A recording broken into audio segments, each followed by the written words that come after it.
So I've been talking the last few days about how God responds to us.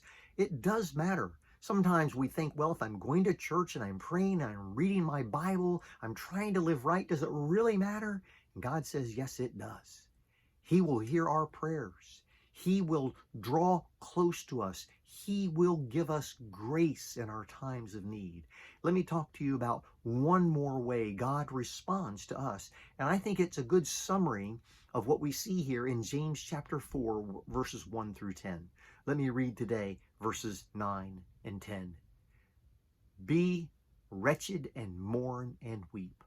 Let laughter be turned to mourning and your joy to gloom. Now, this isn't to say that as Christians we're always supposed to go around being guilty.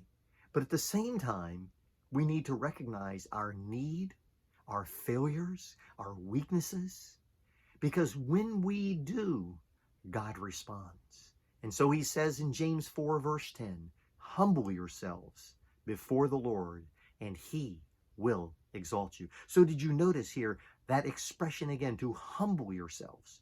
So we saw already that if we humble ourselves, God gives grace. God is willing to give us things that we've never deserved.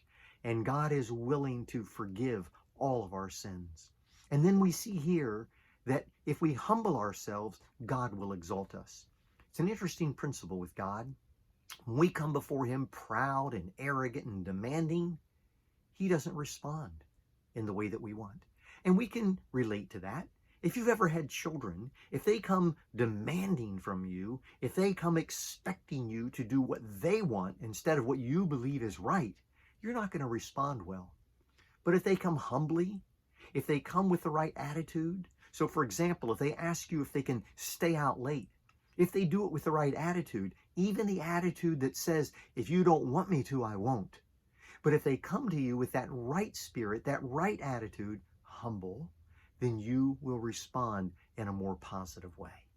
And God with us wants us to know that if we humble ourselves, it's those times when we see ourselves in our weakness, in our failures, that God then says, I want to pick you up. I want to exalt you. I want to give you the things that I know you can now handle. And so God does respond to you and I. I encourage you to read James chapter 4, verses 1 through 10, and see the many ways that God responds to those who seek after him.